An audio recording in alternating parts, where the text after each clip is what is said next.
हमें सिर्फ इस गवर्नमेंट ने निराश किया है। हम चाहते हैं कि ये गवर्नमेंट पढ़ी लिखी है, कम से कम हमारा वो दर्द जाने जिस दर्द में हम जी रहे हैं। सेक्रेटरी साहब ने 10-12 दिन पहले कहा कि ये लोग मतलब फ्रॉडलेंस लगे हुए हैं, उससे हमें बहुत दुख पहुंचा। लगता है कि कोई लोग जहाँ पे फ्रॉडलेंट उनकी रिक्रूटमेंट हुई है, तो मैं पूछना चाहता हूँ कि चीफ सेक्रेटरी साहब ने जहाँ पिछले 2 सालों से क्या किया?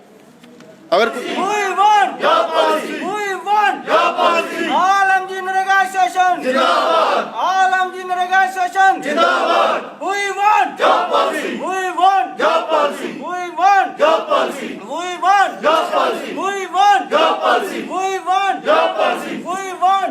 तो यहाँ पर आप साफ तौर पर देख रहे हैं कि सांबा के ब्लॉक डेवलपमेंट ऑफिस में आज मनरेगा एम्प्लॉयज अपना प्रदर्शन कर रहे हैं। पेन डाउन स्ट्राइक आज इन्होंने की है और इनकी एक ही डिमांड है कि इनको जल्द रेगुलराइज किया जाए, इनके लिए कोई जॉब पॉलिसी बनाई जाए, क्योंकि पिछले कई सालों से ये MG NREGA employees RDD department में काम कर रहे हैं, लेकिन अभी तक इनकी कोई जॉब पॉलिसी नहीं है और इसी को लेकर ये 2 दिन की पेन डाउन स्ट्राइक की है।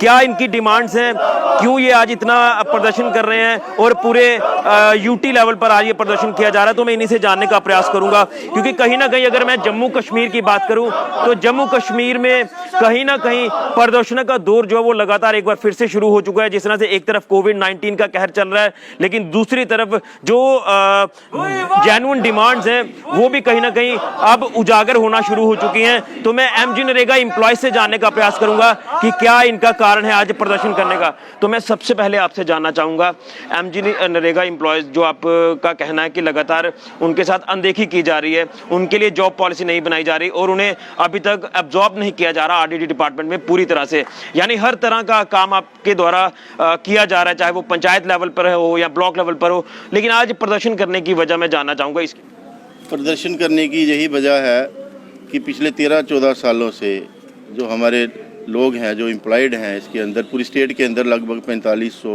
एम्प्लॉयज़ हैं, वो डिपार्टमेंट की हर स्कीम को कामयाब करवाने के लिए जी जान से मेहनत कर रहे हैं। चाहे वो एसबीएम की स्कीम हो, जिसकी हिंदुस्तान की गवर्नमेंट, हमारी सेंट्रल गवर्नमेंट जो है बड़ा अपने आप को दिखलाती है कि जो हमने पूरे इंडिया के अंदर स्वच्छ भारत मिशन लागू किया हुआ है। बेसिक इंस्ट्रूमेंट जो उसका है वो हमारे एमजी नरेगा एम्प्लॉयज़ हैं। चाहे वो 14th FC हो, बैक टू विलेज प्रोग्राम है, जो एक किस्म का नया प्रोग्राम गवर्नमेंट ने जिसको दिखाया कि ये एक नया प्रोग्राम है, कहीं भी ऐसा कुछ नहीं है, नया इनिशिएटिव है। तो वो प्रोग्राम भी जो है वो कोऑर्डिनेट करने के लिए सारी की सारी जिम्मेदारी हमारे एमजी नरेगा एम्प्लॉयज़ की थी। सारे के सारे वेल क्वालिफाइड हैं, चाहे वो टेक्निकल स्टाफ है, चाहे कंप्यूटर ऑपरेटर्स हैं, चाहे अकाउंट्स असिस्टेंट हैं, GRS हैं, सारे के सारे हाईली क्वालिफाइड हैं।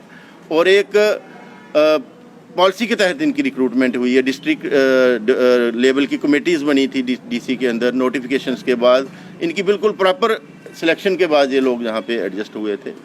तो हमारे लिए इतना काम करने के बावजूद, और मैं आपको बताना चाहता हूँ कि कोविड के दौर में ख़ास तौर पे हम लोगों ने जो कोविड सेंटर्स थे, क्वारंटीन सेंटर्स थे, वहाँ पे ड्यूटीज़ करी हैं, 24-24 घंटे की ड्यूटीज़ भी करी हैं। हाईली वल्नरेबल जो सेंटर्स थे, अपनी जान जोखिम में डाल के, वहाँ भी हमें कोई क्रेडिट इसका नहीं दिया गया। कहीं कोई यही कह देता कि ये भी कोविड वॉरियर्स हैं, बिल्कुल, तो हमारे किसी भी किस्म का कोई इनकरेजमेंट नहीं है। अलबत्ता इसके अपोजिट क्या हो रहा है कि जो गवर्नमेंट की पॉलिसीज़ हैं वो टोटली ओप्रेसिव है, जैसे शोषण किया जा रहा है। हमारी जो लड़ाई, एक तो हमारी ये है कि हमारा जो मांग है वो ये है कि हमारे लिए कोई जॉब पॉलिसी होनी चाहिए। हमारा जो फ्यूचर है वो उसमें कुछ ना कुछ हमें दिखना चाहिए। हम अपने बच्चों की ओर देखते हैं जो अब बड़े हो चुके हैं, 10वीं 12वीं कक्षा तक पहुंच चुके हैं। जब हम घर जाके उनकी ओर देखते हैं तो हमें हमारे हालात जो हैं वो हम ही समझ सकते हैं। वो कहते हैं कि जो तन लागे वही तन जाने। तो हमारी जो स्थिति है उसको समझने के बजाय, हमारे लिए कोपैशनेट होने के बजाय गवर्नमेंट उल्टा ओप्रेसिव है। यानी आपकी नौकरी कहीं ना कहीं अगर कहें तो अधर में लटकी हुई है, कहीं पर भी जो लग रहा है कि परमानेंट सोल्यूशन नजर नहीं आ रहा आपको कोई? बिल्कुल नहीं, अंधकार ही अंधकार है हर तरफ। हमें कोई रास्ता ही नहीं सूझता। कभी ये सोचते हैं कि चलो जा इसको क्विट ही कर दिया जाए, तो फिर भी हम समझते हैं कि पहले तो ये कहा जाता था कि ये पॉलिटिकल गवर्नमेंट्स हैं, ये पॉलिटिकल लोग होते हैं। तो हमें एक उम्मीद थी LG गवर्नमेंट से, और ये 370 जहाँ से हटाई गई तो हमें तब ये और उम्मीद जागी थी कि कहीं अच्छे लोग आ रहे हैं, कोई पढ़े लिखे IAS वगैरह, कोई ब्यूरोक्रेट्स हैं जो सेंसिटिव हो सकते हैं, क्योंकि उन्हें कोई ज़्यादा लालच इस चीज़ का नहीं हो रहता है। तो हमें इनसे बड़ी उम्मीदें थी। लेकिन इस गवर्नमेंट ने, जो एलजी गवर्नमेंट है, इसने तो टोटली जो है लाल फीताशाही, जिसको रेड टेपिज्म कहते हैं, ब्यूरोक्रेसी है, और जो अफसरशाही ने हमारा शोषण जो है वो और ज़्यादा तेज़ कर दिया है। तो पिछले दिनों चीफ सेक्रेटरी साहब की एक बड़ी, मैं कहूँगा कि बड़ी इग्नोरेंस वाली, अज्ञानता वाली एक स्टेटमेंट उन्होंने ये दी कि ये इन लोगों की एम्प्लॉयमेंट कैसे हुई, क्या हुआ। तो हम चाहते हैं कि ये हमारे लिए एक जॉब पॉलिसी होनी चाहिए और पुख्ता हमें बता देना चाहिए कि आपके लिए ये जॉब पॉलिसी है, हमारा भविष्य ये है, ताकि हम, हमारी परेशानियां इस दौर में और बढ़ती जा रही हैं। हमारे एक चीज मैं आपसे ये भी पूछूंगा, जिस तरह से कुछ एम्प्लॉयज अब रिटायरमेंट के कगार पर भी आ चुके हैं, क्या उनके लिए किस तरह से परेशानी जो है वो लगातार बनती जा रही है? क्योंकि जो रिटायरमेंट पर आ चुके हैं अभी तक उनके लिए कुछ भी नहीं सोचा गया है, और खासतौर पर ये युवा आपके साथ भी शाना बशाना बैठे हुए हैं, ये भी इसी मनरेगा का हिस्सा है, लेकिन कहीं ना कहीं इनका भी फ्यूचर अब जो है वो अंधेरे में दिख रहा है। बिल्कुल बिल्कुल ठीक कह रहे हैं आप। हमारे बहुत से जो लोग हैं जो पिछले 14-15 साल से जहाँ एम्प्लॉयड हैं, उनकी एज जो है 50 को टच कर रही है। उनकी रिटायरमेंट कहाँ, उनकी तो अभी एम्प्लॉयमेंट ही नहीं हो पा रही। और जो युवा हैं, ये हमारी ओर देखते हैं कि ये डिपार्टमेंट के ऐसे सीनियर लोग हैं जो जहाँ काम कर रहे हैं कि इनकी ताकत से कुछ हमारा बनेगा, लेकिन ये बेचारे भी डांबाडोल हैं। तो ये ज़रूरत है कि गवर्नमेंट कोई policy B compassionate towards these problems. तो हमारी जो प्रॉब्लम्स हैं, इन लोगों की प्रॉब्लम्स हैं, उनको सॉर्ट आउट किया जाना चाहिए। नहीं तो हमारी एसोसिएशन जो है ये अभी सोच रही है, बड़ी एकजुटता है हमारी एसोसिएशन, 4,500 एम्प्लॉई हैं और सारे के सारे अपने बच्चों के साथ, फैमिली के साथ सड़कों पर आने के लिए तैयार हैं। ठीक है, मैं आपसे भी जानना चाहूँगा, एक तरफ सरकारें ये बात करती हैं कि हम बेरोजगारी को दूर करेंगे, और दूसरी तरफ जब एक साधन दिया जाता है, नौकरियां दी जाती है, लेकिन उनमें भी कहीं ना कहीं भेदभाव की नीति नजर आती है। क्या आपको लग रहा है कि अभी तक जो परमानेंट सोल्यूशन नहीं हो पा रहा आपका, तो आने वाले दिन किस तरह से होंगे?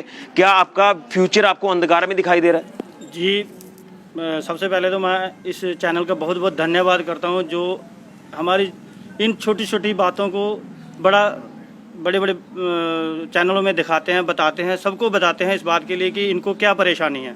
हम ये नरेगा के जितने भी एम्प्लॉइज़ हैं, ये सब सताए हुए लोग हैं, और सताए हुए इन्हीं गवर्नमेंट से हैं, क्योंकि ये गवर्नमेंट हमारे से काम लेती है 24-24 घंटे, लेकिन उसके बदले हमें सिर्फ़ और सिर्फ छोटा सा अनेरियम जो सिर्फ और सिर्फ नरेगा से दिया जाता है, वो भी कॉन्स्टेंटली नहीं मिलता है। कभी 3 महीने के बाद मिलता है, कभी 4 महीने के बाद मिलता है। इस महंगाई के दौर में इस छोटे से अनेरियम के साथ अगर आज गुजारा करना हो तो बहुत ही मुश्किल है। बाकी इस गवर्नमेंट ने, जैसा हमारे बड़े भाई ने कहा कि पिछली गवर्नमेंट से हमें ये उम्मीद थी कि ये हमें परमानेंट नहीं कर पाएंगे, हमें इस गवर्नमेंट से बहुत ही ज़्यादा उम्मीद थी कि ये गवर्नमेंट जो है पढ़ी लिखी गवर्नमेंट आएगी, ये यूटी के अंडर 370 के बाद हम परमानेंट हो जाएंगे। लेकिन जब इन्होंने भी हमें सिर्फ कमिटमेंट के बगैर कुछ नहीं दिया, तो हम अब बहुत निराश हो चुके हैं।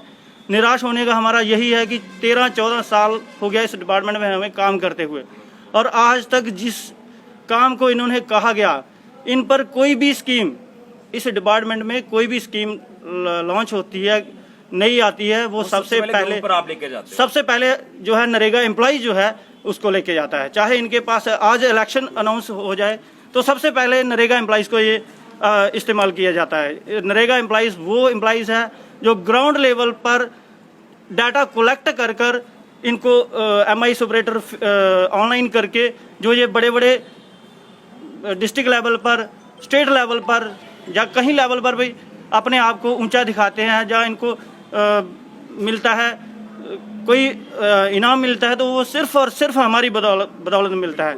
इसलिए हमें सिर्फ इस गवर्नमेंट ने निराश किया है। हम चाहते हैं कि ये गवर्नमेंट पढ़ी लिखी है, कम से कम हमारा वो दर्द जाने जिस दर्द में हम जी रहे हैं। और सबसे बड़ी बात यह है कि जो हमारे वर्दी चीफ सेक्रेटरी साहब ने 10-12 दिन पहले कहा कि ये लोग मतलब फ्रॉडलेंस लगे हुए हैं, उससे हमें बहुत दुख पहुंचा। जहाँ तो उनको इस बारे में पता ही नहीं है। क्यों? क्योंकि ये जो पैटर्न हमारा जब हम लगे थे 1:5 था, कम से कम हर पंचायत से 500 के करीब जो है फॉर्म लगे थे।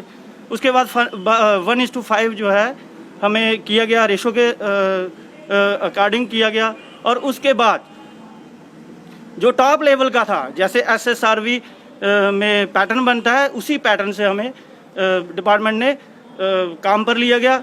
फिर उसके बाद 13-14 साल काम करने के बाद अगर किसी भी आदमी को ये कहा जाए कि ये फ्रॉडलेंस है, तो इससे मैं समझता हूँ सबसे बुरी बात कोई नहीं होगी। अब आखिर में क्या डिमांड करना है? हमारी यही डिमांड है कि हमारी 13-14 साल की जो पीछे हमने काम किया है उसको मद्देनजर रखते हुए हमारे बच्चों का फ्यूचर और हमारा फ्यूचर स्केयर करते हुए हमें जॉब पॉलिसी दी जाए। जी, क्या कहना चाहते हैं? मैं ये कहना चाहता हूँ कि जैसे एलजी चीफ सेक्रेटरी साहब ने जो हमारे बयान दिया है, हम ये पूछना सकते हैं, इस बात का हमारे सब लड़कों के अंदर बड़ा रोष है।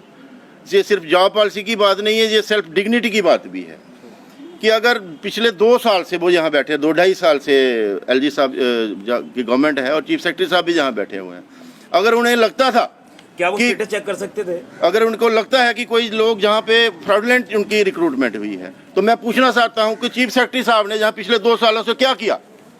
अगर कोई ऐसे ब्लैक शीप्स थी, उनको बाहर निकालने के बजाय उन लोगों को इल्ज़ाम लगाना और उन लोगों की डिग्निटी पे और उनके सेल्फ रिस्पेक्ट पे जो अटैक करना, ये मैं समझता हूँ बहुत ही बुरी बात है।